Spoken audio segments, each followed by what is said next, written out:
Yep, now we are tuned back into another great episode of the My Truth Podcast show right here, man. It's your boy, Porter DJ, Gary Porter, whatever you want to call me. Today, we have a very special guest. Like always, we got one of the biggest brands in Northwest Ohio. Shit, we could say Ohio, we could say the world. I was in Texas, and I'm rolling, and I'm looked over, and I just said, B.A.G. Business always good. I said, goddamn, B.A.G. and made it all the way to Texas. So we want to welcome the founder, the boss lady herself, B.A.G. of B.A.G. Clothing, man. Well, how are you feeling? I am feeling great, feeling good. You almost ain't make it in today. What happened, man? Waiting on a worker. Yes, that's part of being a boss, man. Part of being a boss, man. How are you feeling? How you doing? I'm doing good. I can't complain. How does it feel to be like you really got like one of the biggest brands in the city? You up there with like the big names. Like people come to get you for holidays come around, birthdays come around, anything come around, they come to your store and come grab your brand. How does that make you feel? It's a good feeling. It wasn't expected, but it's a great feeling the way that people support me and just come every day, want to shop. Yeah. Well, how did you get into the clothing thing? I always, all my life, been into fashion. Yeah. Since a child, I always put stuff together. I always would match up like my shoes with clothes, match up things for people. I just always been into dressing. What age was you was like, man, I just want to just take off with this shit, like? Well, see, it never was an age that I thought about designing, putting clothes together. It's just I always did it. Like, I always used to just put my stuff together when I was younger, buying clothes. My mom pick out stuff. I pick out things, put stuff together. But I just kept up with it all the way to high school, to college, all my life. Like, people always notice, like, you always matching. You put everything together. Like, it was just something I like to do. And I see like you be into the shoes and shit. What are some of your favorite shoes? My favorite shoes are Jordans. Jordans. Most of my shoes are Jordans. I own a few Nikes. I own other shoes, but I've always been a sneakerhead and like Jordans. What's your favorite number of Jordans? I would say the 9s. The 9s. Why the 9s? Why you picked the 9s? I'm different. I like the 9s. I like the 9s since I was little. I think my first pair of 9s that I got, I probably was about 7, 8. Was the white ones that had the sparkles. It was white and black, and they had the sparkles with a red dot on the back. Yeah. I love that shoe. I can't think. I'm trying to think. What my favorite Jordan? My favorite Jordan probably be the 12s. I'll say the 12s. That was going to be my next choice, the 12s. I like the flu games. I love them. They're my favorite. I remember when I was a kid, I made some fake Jordans, like real shit, like made some real life, like cut the shit and put the shit over. It was just because there was some knockoff Jordans. I was poor when I was little. I had some knockoff Jordans and I just put them over there. I went in my granny room and took her material and did the shit on everything. It was crazy. And you wore them? Man, did I wear them? Shit, I couldn't. See, I was at my granny house in the summertime, right? I was a kid. I was probably like, when did they win the championship? It was like right when the flu games was out. Okay. And I remember I took the foil. And I was watching Nickelodeon, and I was watching somebody. I was a Michael Jordan head. I watched the. Turn the phone down, right? I had the foil.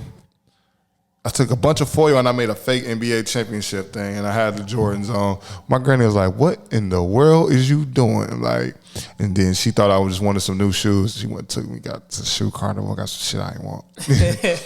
So yeah, that's when I fell in love with Jordans around that time too. Okay.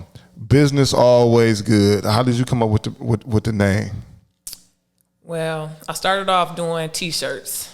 Before I came up with my brand. I knew I wanted to do a brand, but I was doing like T-shirts for like baby showers, memorial shirts. I was doing like birthday shirts. So I always just stood on doing good business with customers, having people return, come back.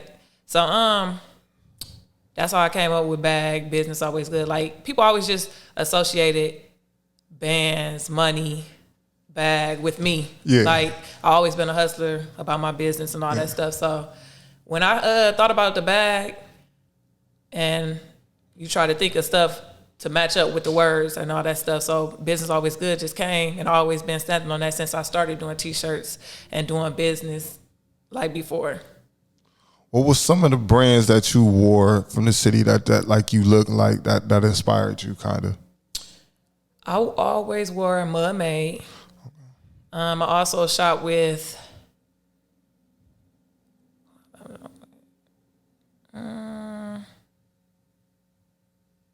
I can't think of brands that's been around or out there. I mean, you just named like one of the biggest, so I can understand. But yeah, he a big brand. So like now I'm big. I could say I'm comparable to Mud-Made. Yeah. I can't think of brands that's out there like just consistent, continuing on.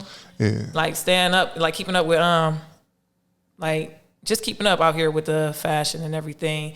But I have a few things of Mud-Made. I support him. Yeah. I done got some online stuff too from Joe. Yeah, shout out Super J. Shout out Super J. Yeah, I had his shirt when he had the O, looking like the Ohio State with the I still got that shirt. It's a little tight, but I still got that motherfucker. I try to keep all my Toledo shirts. I don't care how old they are. I got some Grams. I got some Grams clothing. So when you was making the T-shirts and the West Side T-shirts, the South Side T-shirts, like how did you come up? Because that was a crazy idea. I would never thought to do that. Like what just made you do that? Well, here in the city, people always talking about their size, their hood and stuff like that. So it just clicked to me. Mud-Made, like the mud hen is a big thing. It's our city. It's our city logo or whatever. So I just was like, you know how people be liking their size and they from the West, they from the South. I just thought to put it together. Yeah. And when I thought about it, I dropped like a sample. I think I had dropped I had just posted it. Man, when I posted it, the post went viral. Like everybody wanted them and it took off so fast. Like that was my first really drop of like starting with dealing with the little clothing line and stuff. And it took off quick. When you, so when you get to the bag, right? You get to you really get to the bags. Literally, that's crazy. You get to the bag thing, the brand, right? What moment was it that when you was like, damn, I gotta get this shit going. Like this shit is hitting. Like oh shit, they want this shit like crack. This like good dope. Like how, what moment was that when it was like you was making a shirt and you just got that call like, damn. These motherfuckers really want this shit. How was that moment? How was that moment? It was off really my first drop. I dropped in March. Yeah. I came out with B.A.G. I was already thinking and trying to put it together. Like I was already trying to get logos together, but nobody could get it right. Like I wasted so much money, like spending money on logos and all that stuff. And it was somebody that I met online through a fashion group in Cali that came up with my logo. He had a logo person, and I had told him what I wanted. The B from Boston always stood out to me. So I was like, all I want is the letters. I said, I just want those letters, and I wanted to say Business Always Good. They came back with it. My first drop, I dropped 2 colors. It was sweatsuits. I had dropped baby blue and white, and I had dropped red and black. And it was like this. It's like the Chanel. This is called Chanel embroidery. I never knew that was the Boston colors. That's nuts. Boston Red Sox. That B always stood out to me, and it's popular. And that's where I took off with the lettering. Like I wanted my letters like that. And the guy from Cali helped me out. He did it. Do y'all still do business till this day? We still talk. We don't do business, but we still talk. Like we talk at least like once a week. And he always talk. He do the same thing. He got a clothing line, and he talks about What's the name of his clothing line? His clothing line is Uncontrolled. Okay. And it has something to do with like it's like a some type of like behavior or mindset or something like that. I really can't get too descriptive, but he has a meaning behind it. But it's uncontrolled. But me and him, we still talk, and he talks about how we talked about this and how we would speak on coming out with our brand and how I just took off. And he say how he's always proud of me. That's dope. And that's crazy you say that because I remember I was looking for a DJ logo, right? Mm-hmm. And took so many years. I came up with so many, and I'm still going through it because I got a company called Porter Media. I really don't like the design, but I'm just trying it. It's just like, how many logos did you run through before you found that one? Man, I went through about 4 to 5. I even got scammed one time online trying to get my logo together. How much they scam you for? It was $250. Shit. $250. It took me years. It took like a couple, like that design behind you. It took me years to come up with that. And then even when I got that, people was like, "Why would you use that? You gonna get listen, motherfucker. That's gonna be my DJ logo. I don't fuck who sue me. I don't got they gonna be suing. They're gonna be suing some empty motherfucking pockets. I know that much. But hey, it's not as easy as you think, though. Like it's not as easy as you think. Like trying to get a logo together, because even with you having an idea, you go to people who do the logos. That's their job, but they still ask you like, well, how do you want this to look? Well, how do you want this to be? You don't have anything else that you're thinking of. Well, it's your job. So I thought you would be creative and put it together. Basically, if I'm telling you everything, I'm putting it together myself. Exactly. Like, it's your job, nigga. Like, this is what you do. If I knew how to do it, I did it myself. Right. So it's, how do you, and you're a mother, right? Yes. You got two. Man, your son got tall. Yes. Where you going to school at? He's about to go to St. Francis. Ooh, he got tall. He's gonna be a bad boy. How do you build? You're a businesswoman, but how do you balance your motherhood with it? Everything flows for real. I mean, I'm so used to doing it. My child is 15 now. I got a 9-year-old. It's not hard for real. As long as make sure they good, they set, they older now, they could move around, help a little bit. It's not too hard. How do they react when they be like, man, that's my mama clothes, nigga? How do they act? They excited, especially my 15-year-old. A lot of his peers and friends be asking about B.A.G, and they be wanting it. They see him in it. Like he wants everything. Everything I drop, he feel like he just gotta have it, or he want it. Like he wants everything. And then his friends ask about it. Now that they know his mom do B.A.G, they into it. They love it. Yeah, they love it. Do they wear like all the time, or do you just be like, look, bro, I gotta give you some other clothes. You ain't gotta keep, like, how do you do it?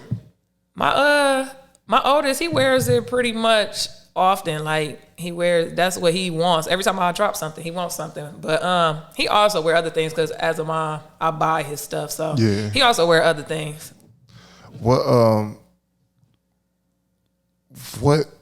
is your favorite bag design that you dropped? I would have to say the B.A.G Chanel embroidery. The first drop. It was hot. It was selling. People loved it. I have to say that. But I done dropped so many different things. Like I always keep ideas and just try to switch it up and change it, so everybody can have different things. Everybody could be different. I might have bought something for Valentine's. Your sisters know I came for Valentine's Day. And when I said you had, man, they was booming on Valentine's. I'm like, shit, everybody ain't watching. I think every holiday season, I think it's been nice. It's been good. We just passed 4th of July. It was the whole city, I think, wanted B.A.G. It was like, the top designers and stuff. Like it's a lady designer on Instagram that people be wearing. Yeah.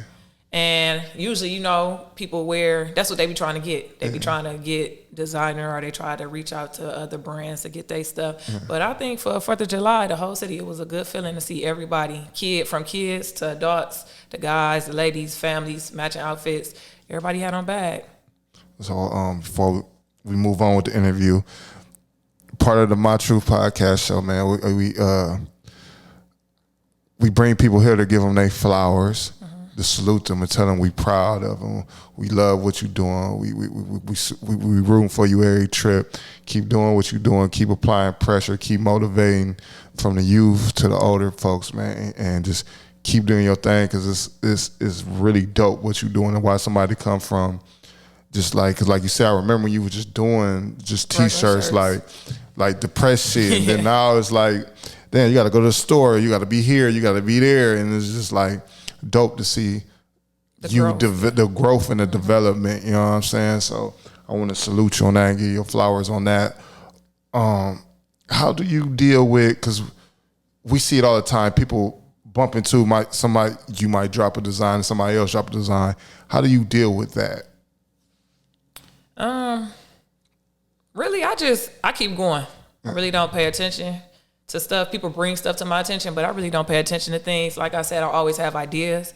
Usually my ideas are at least a few months out, where I just go on to the next thing, where I could have stuff coming, like just keep coming.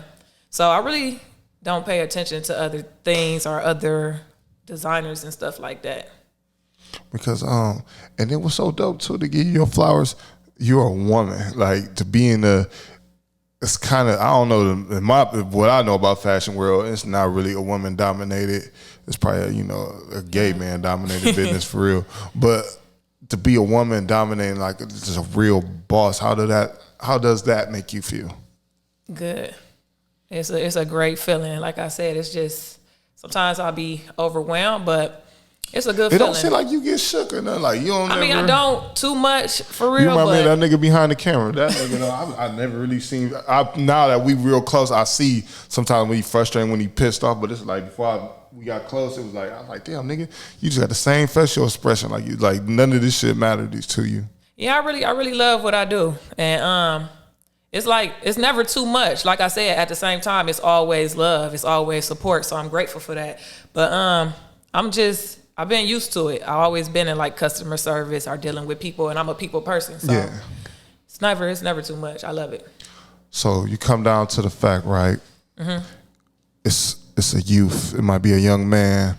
It might be a young woman that comes to your store, and they inspire you, and to be like, you know what? I wanna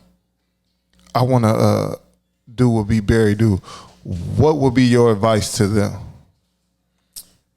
I would say have ideas, have your own mindset, goals, and focus, and follow them. Don't. You don't have to be a follower. Yeah, people can inspire you, but it's good to just go with your mindset and what you want to do. Yeah. So, where can they buy B.A.G at? Tell them where your store and your social media and stuff like that. You could buy B.A.G at 3413 Monroe Street, passing Auburn. It's inside of Fully Covered. Also, I have a website which you can find off of my Facebook. It's pinned there. I have it on Instagram. It's pinned in my bio. My Instagram is the B.A.G. Facebook is B.A.G too. Okay, and we want to thank you for coming through. We gonna she bought the B.A.G shirt, y'all. We got the B.A.G shirt, dog. We got it. It's we starting here in the studio. We starting a brand wall. So we got my brand the first. Gotti brung his Mermaid. This will be the second one. So any of you brands, young men that got a brands, anything y'all starting, y'all want to interview, just like this one with this beautiful young lady right here. What's that? What is falling? Oh, we got with the hats. Oh yeah, we got the Mermaid hats. We got the Grams hat right here. R.E.P. Didi, man. Shout out to Big Phil. We got the North in the back.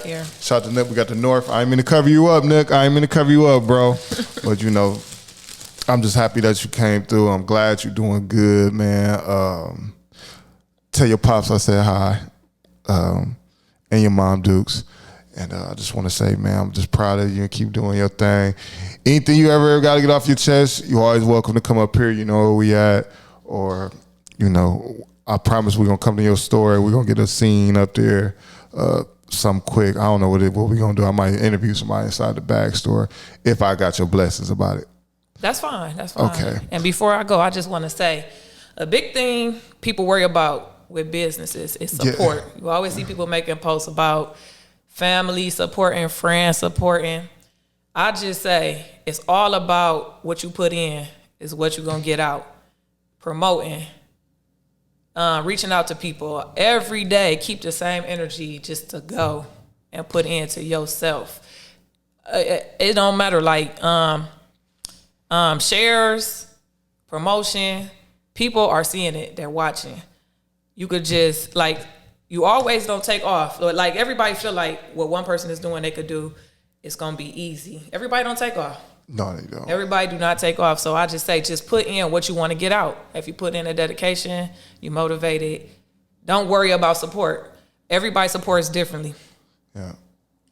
It can be just the littlest like, the littlest short, just a word of mouth. And I'm glad you say that because we always talk about support. Like, man, people don't understand, man. If you plucking and getting mad at people for support, it will never come, man. God don't bless the miserable. He only bless the ones that work hard. You know what I'm saying? So if you just keep grinding and going, man, I swear to God, that support is going to do come. it for yourself. Amen to that. It will come along. I'm glad. Damn, that was clear. You dropped a jewel on this motherfucker, man. It's niggas that come over here don't drop shit. So, man, I just want to thank you for coming up, man. And once again, I'm proud of you. I'll be to the store because we're about to do school shopping. I also got deals going on right now too. I like to give back. Tell them about the deal. Tell them about the deals. I like to give back because Toledo do show love, out of state show love, so I do like to give back. Right now, I got sets going for the men for 50, the ladies 40. I got deals on the t-shirts for 25, hats 25, socks 15. Back to you school, got the socks? Yeah, I got socks. Okay. Yeah, back to school, I show love to the kids because coming in, I always wanted my stuff to be affordable. Yeah. Like, I always thought about the grandparents that's raising the kids and the kids, like, you know how certain kids be like, oh, they got bag on, they got this on, they got that on, they want it. I wanted to be affordable because it's a lot of grandparents raising kids. It's a lot of kids that be wanting stuff that other kids have. So I always like to give back and show love. That's dope. You blew me with that one. Because I always do think about like, damn, them kids can't afford that. Them kids can't get it. And shit, some of my friends have been them kids. Like, man, how you get that? Or you gotta let your homeboy use your shirt so y'all all of them go out and be fresh. So that's dope that you do that, man. That's crazy. You got anything else? No, go ahead, because I like when you talk. I like when people come over here and talk, man. That's what it's about, man. No, that's pretty much it for God. Thank you for having me. It was a good interview. I appreciate it, man. I'm trying to do this at least once a week. I'm trying to bring a brand on. So use the first. You are the first. I say use the first, being country. You are the first to come on here and do it. But second woman and we've been women all week. That's crazy, man. Y'all really running the shit, man. So I just want to thank you for coming on, man. And you know, B, I don't know what the hell he doing. You ain't get to pick. He ain't get to pick, man. Also, man, I got a young goo over there on the couch sleep. My lazy helper, man. I brung him in today to work, man. Just bring your kids to work day. Yeah, that's how the kids be. My son, he's not so big on working. He's not big on working. He don't ever work at the store. I be trying to get him. I be trying to show him like you don't really even have to work. You could just come assist, help at the store. He just feel like stuff is supposed to be given. I'm trying to get him out that mindset though. That's our fault. That is our fault. Yeah, I'm trying to get him out the mindset though because he's getting older. He's 15. You gotta work for stuff that you want. You can't just always expect it to be given. Yeah, I'll be having this is what I had to do the other day with his mom. His mom's like, well, he's gonna work at Walmart. I ain't gonna lie, I kind of flipped the fuck. I'm like, why the fuck he gotta work at Walmart? He can go to the village. She like, no, he gotta learn money. I was like, you know what? You right, because that shit because when I got 18 and I got my first bag, I blew that motherfucker like it was over with. And that's what I'm trying to stop him from doing, which is he already does that, but I'm trying to stop him. They do it crazy, don't they? Trying to learn early, teach him early. I'm talking about, man, they blow it. Like I bought him a t-shirt, one of them t-shirt presses. It was a scissors, I don't know. Like, nigga, you about to get some money. And he cut hair too, so I can say he ain't a lazy kid. He just gotta learn. He lazy, but he gotta learn. He gonna get the bag about 18, 19. He gonna have it. He ain't got no damn choice. He can get the fuck out. So, I'm just happy he ain't. And, there's nothing too, especially with all these kids doing all this crazy shit, you kind of got to be thankful for the kind of kids that we have, you know what I'm saying? And they're going to make mistakes, man, but it's crazy. They grow up in a different world than we grew up in, for real. Yeah. So, once again, I want to thank you for coming out anytime. Proud of you. Keep your shit going. Thank you. And this is one in the books. I want to thank everybody for supporting, man. Brands, get them brands up here. If y'all need one, I'm here, man. I don't charge nobody. I don't do none of that. So pull up, man. We downtown, man. And that is another episode in the books. My Truth Podcast Show. We out. Peace.